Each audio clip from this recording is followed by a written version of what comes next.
The BTRDA Rally Championship nears the halfway point, and this weekend returned to Wales for the Plains Rally. 8 tricky stages through some classic Welsh forests. Somerset Stages winner Stephen Petch leads the cruise away, with current championship leader Callum Black next on the road and looking to maintain that lead after this round.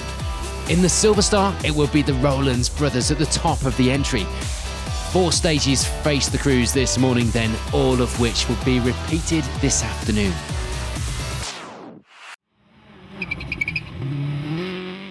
On to the morning stages then, and it will be the early lead for Stephen Petch and Michael Wilkinson. They come here fresh from a victory on the previous round and with a renewed confidence. They lead the way with a slim 4-second advantage at this stage. Callum Black and Elliot Edmondson come here in the lead of the championship, and they would of course want things to stay that way. They end the morning with second place hot on the heels of our leader Petch ahead. And Rhys Yates and James Morgan would have a bit of a moment on the opening stage of the day, the car being sent wide on this corner. Luckily though, managing to keep hold of it and avoid the big drop to reach the end of the morning with 3rd place overall. Luke Francis and John Roberts lead the way in the B13 class at this stage. This season hadn't got off to the best of starts for the pair, but there was still plenty of time to change that look around. 4th place for now was a good start. Meanwhile, for Conor McCloskey and John Rowan, it will be a morning of setup changes, trying to get the feeling in the car right to allow them to put a big push in. They end this morning's stages with 5th place, just 12 seconds back from Francis. And reigning BTRDA Gold Star champions Charlie Payne and Carl Williamson return to the series this weekend, armed with a highly anticipated brand new car. They'd done a little testing, but this would be the real test. Things were going okay with 6th place at this stage. A scary moment for Hugh Hunter and Rob Fagg on stage 1 would knock the confidence a little and cause them to make a few silly mistakes later in the stage. They do, though, get to the end of the morning with 7th place. Pat Naylor and Ian Lawrence will be having another good run this weekend after recently coming back to the championship, leading the way in the Group N battle with around 8 seconds of an advantage in the class, as well as 8th place on the overall leaderboard too. 6 seconds back from Naylor at this stage will be Tom Preston and Andrew Roughhead. They end the morning with 9th place on the Gold Star leaderboard in that Skoda. And rounding out the top 10 were Andy Davies and Max Freeman. The pair will be lying 2nd in the Group N category this weekend behind Naylor. The time's still close enough for a big push and some entertainment through the afternoon stages. Just outside the top 10, it will be 11th place overall for Wayne Sisson and Neil Shanks. The pair lying 2nd in the B13 class at this stage in the event. And just behind them in the class were Ian Joel and Graham Wood, 3rd in the B13 class and lying in 12th place overall in that Escort Cosworth. Meanwhile, for Russ Thompson and Andy Murphy, as entertaining as ever, it will be a place further back overall in 13th, just rounding out the podium places in the Group N category this morning. Frustratingly though, that category would lose its first crew, Richard Hill and Stefan Evans unfortunately retiring at the end of the first stage of the day.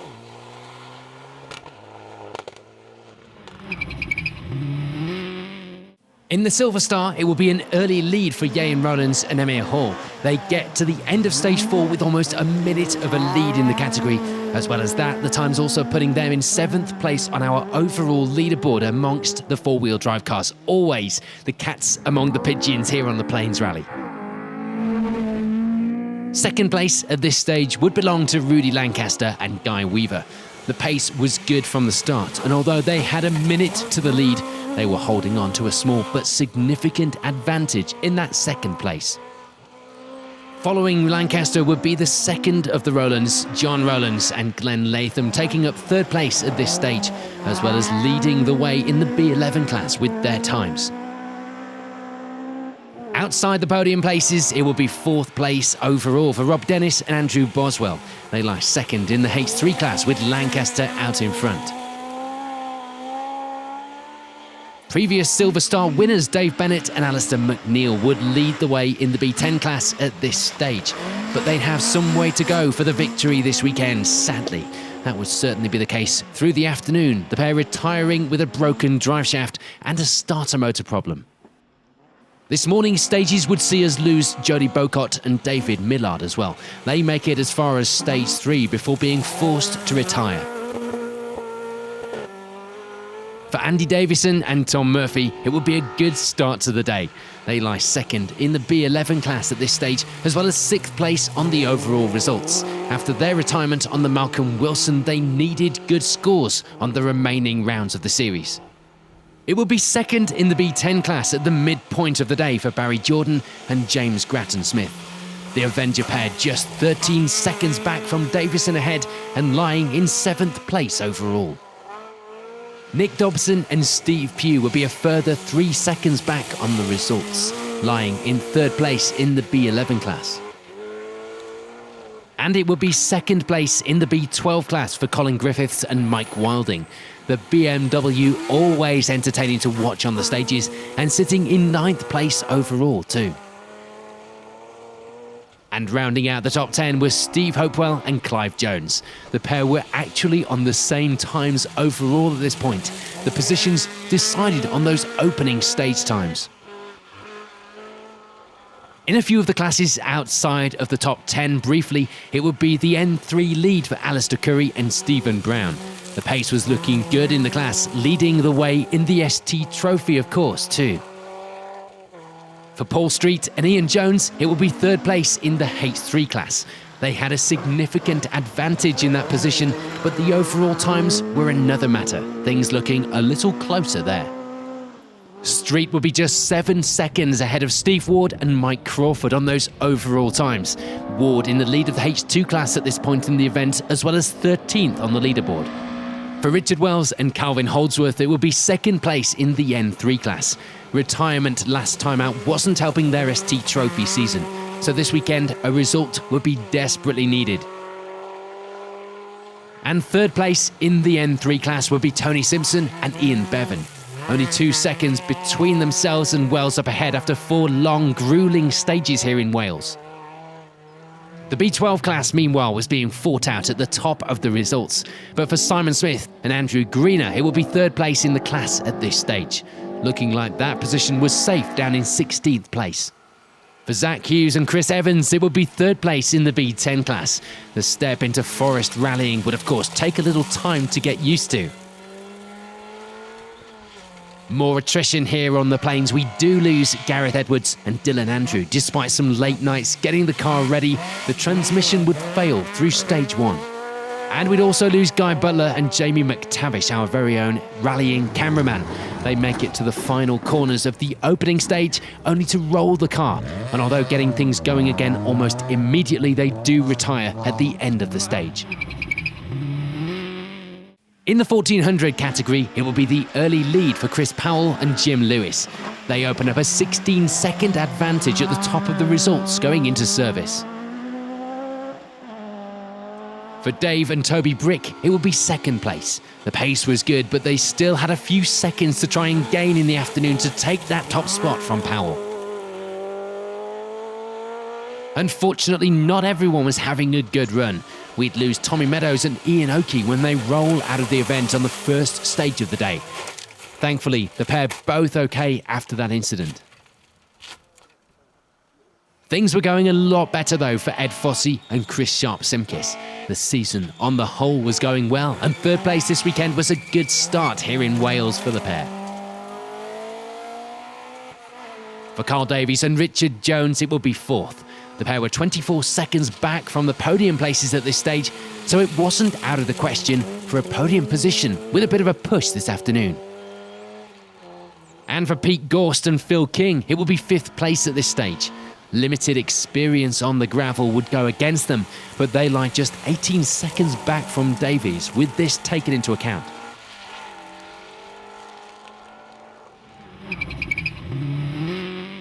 In Rally First, it would be the lead for Andrew Wheatley and Ian Nichols after the morning stages, but only a 5-second advantage.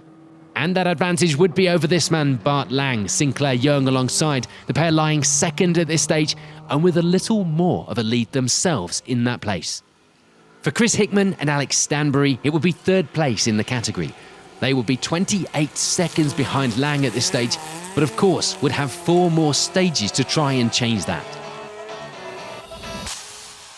So the morning stage is complete here in Wales, and it will be the lead of the rally overall for Stephen Petch. Ian Rowlands taking the lead in Silver Star, and the 1400 and Rally First battles looking close going into the second half of the day. 4 more stages await the crews, repeats of this morning's stages.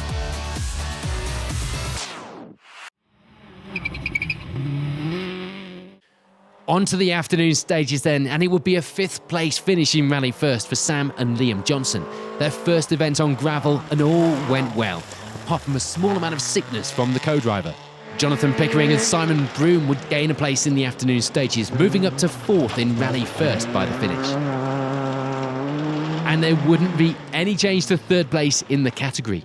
Chris Hickman and Alex Stanbury maintaining that position and taking the final step on the Rally First podium. There would, however, be change at the top. Andrew Wheatley and Ian Nichols slipping down the order into 2nd place, 15 seconds back from the lead. So that, of course, means it's the victory for Bart Lang and Sinclair Young in Rally First. A good performance all day, and that win actually puts Lang and Wheatley in the joint lead of the championship. Absolutely smashing day, better than I could have ever hoped for. We've only done 2 rallies in the car, we've only done 2 rallies together, and we're already class winners, so where can we go from here? I'd love to find out. I'm just over the moon at the moment. In the 1400s, there wouldn't be much change to our results. Pete Gorse and Phil King getting to the end of the rally with 5th place in the category. For Carl Davies and Richard Jones, it will be 4th. They managed to keep hold of that place through the afternoon stages, making it back to the finish in Welsh Pool. And Ed Fossey and Chris Sharp Simkiss add another good result to their tally this season. One that gives them the lead in the 1400 championship overall after this round. There's frustration for Dave and Toby Brick though. Nothing they could do to get that lead within their grasp. They end the event 33 seconds off the top spot in 2nd place. So that means it's victory this weekend for this man Chris Powell with Jim Lewis alongside in the Sunbeam. They held that place all day. The points from this round putting them 2nd overall in the championship after this weekend. Yeah, really happy with that. We started a bit slowly. Well, we thought we started slowly, saw the times it was okay, and then pushed really hard this afternoon, make sure we kept Bricky at bay. Really enjoyed it. Best event of the year by country mile, to be honest. On to the Silver Star then, and it would be a 3rd place in the B10 class finish for Bob Vardy and Karen Tomlinson. Unfortunately though, we'd lose Richard Wells and Calvin Holdsworth through the afternoon stages. They go out with a broken drive shaft on stage 7. And we'd also lose Alistair Curry and Stephen Brown with similar problems, and at a similar point in the event too. So with those 2 retirements, it will be all change in the N3 class. Taking 3rd place at the end of the rally were Martin Laverty and Phil Kenny. New to the championship for this round, things going well. Zach Hughes and Chris Evans, meanwhile, end the rally with 2nd place in the B10 class, taking 16th in the category with that result too.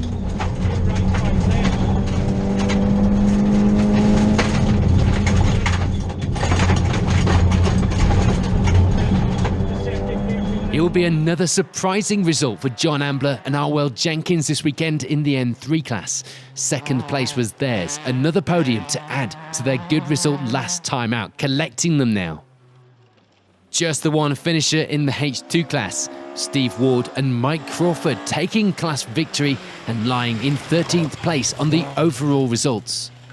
And rounding out the B12 class podium will be Tim Bevan and Steve McPhee. The BMW pair having fun out on the stages and putting in some good times as well. Paul Street and Ian Jones finished the day just outside our top 10, taking 3rd place in the H3 class as well as 11th place overall. For Sam Billam and Cameron Fair, it will be a good end to the rally, taking the N3 class victory. lucky enough as well to reach the end of the event after a few close calls along the way. Steve Hopewell and Clive Jones finished just inside our top 10, with 9th place overall in that escort. And for Nick Dobson and Steve Pugh, it would be 8th. They take 3rd place in the B11 class with that result. Colin Griffiths and Mike Wilding putting in some good times in the BMW to reach the end of the rally with 7th place in the Silver Star category, as well as taking 2nd in the B12 class. And it would be B10 class honours for Barry Jordan and James Grattan-Smith. The loss of Dave Bennett from this class freed up space for someone new at the top. Jordan happy to step in and take that place. Andy Davison and Tom Murphy ending the rally with a good weekend. They end the event 5th place overall, 2nd in the B11 class, making up somewhat for their Malcolm Wilson rally retirement now. And 4th place would be a good, solid end to the rally for Rob Dennis and Andrew Boswell. 2nd place in the H3 class, and the consistent results this season so far put them at the top of the Silver Star Championship table. And there'd be another podium place for John Rowlands and Glenn Latham, the pair always going well on their home stages here. 3rd place overall, just 16 seconds back from 2nd. And in that 2nd place were Rudy Lancaster and Guy Weaver. The times were good, taking the H3 class victory this weekend in the process. But that means that it would be victory this weekend for Ian Rowlands and Emir Hall. A perfect drive all day to take victory by over 2 minutes.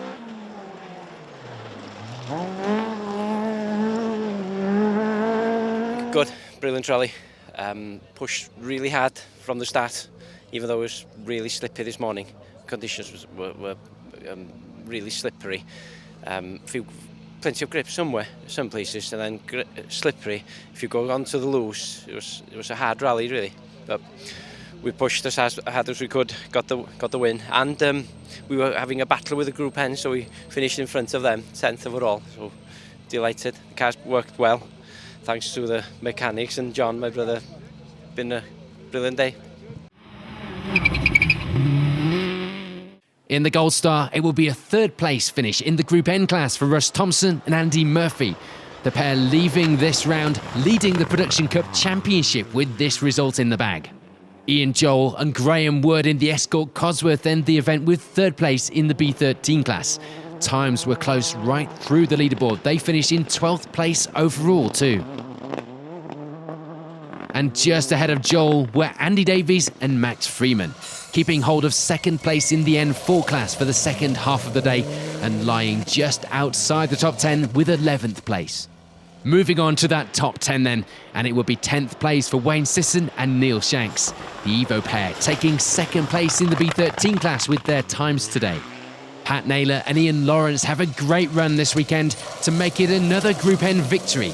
They were back with a bang, and this result would of course boost their championship campaign for the season. A nice, tidy run for Tom Preston and Andrew Ruffhead would see them reach the end of the rally with 8th place overall. A good finish and just 2 minutes separating the top 8 places on our leaderboard. Charlie Payne and Carl Williamson have a good end to the day in the new car. They wouldn't have been expecting the victory on the debut, just a good paced test. They end the day though with 7th place overall. Hugh Hunter and Rob Fagg unfortunately don't manage to make up much time from this morning's few mistakes, but they will be glad to make it to the finish anyway. 6th place theirs this weekend. It was all about seat time this weekend for Rhys Yates and James Morgan, and it would all be about 5th place for them as well. A job well done and a good result to boot. For Luke Francis and John Roberts, it will be the B13 victory, and after retirement last time out would be some much needed points as well. 4th place was theirs, just 20 seconds back from the podium positions. And after a gruelling day in the Welsh Forests, rounding out those podium places were Conor McCloskey and John Rowan, taking 3rd place overall this weekend, a result which puts them 2nd place in the championship at the halfway point of the season. There was nothing that Callum Black and Elias Edmondson could do to get that top spot. The pace was good though, just 11 seconds the difference at the end of the rally as the pair take second place this weekend. Still good enough to secure the lead in the championship though after this round. Into small 6 crest, into short flat 6 left, 60, 6 right plus long tightens late 3 long. Go 80.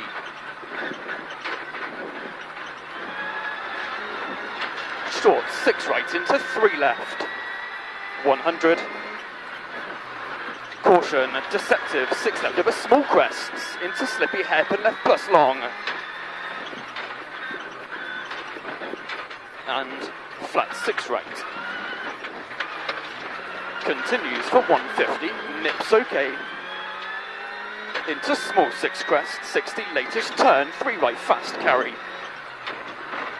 40 over crest, 3 right, 40. 2 left plus maybe. 4 right, and 4 left plus. 80 line. 3 right, 40, caution, 2 left. But for this weekend, it would be victory for Stephen Petch and Michael Wilkinson. Win number 2 for the pair, things certainly starting to turn around, especially after their non-finish on the Malcolm Wilson. This would, of course, put them in a good frame of mind going into the second half of the season, and the points tally wasn't looking that bad either. So before we get the reaction from our winner today, here's a reminder of those final results. Stephen Petch then taking victory in the Gold Star, with Ian Rowlands taking yet another Silver Star win. The championship points standings from this round see Callum Black still topping the table, but that could all change as the season goes on. Yeah, really good result. Callum's obviously kept us on our toes all afternoon, which has been really good. Good battle, can't complain, you know. We've got a bit of a run on at the minute. We've just got to keep it going into the next round of the championship, I think.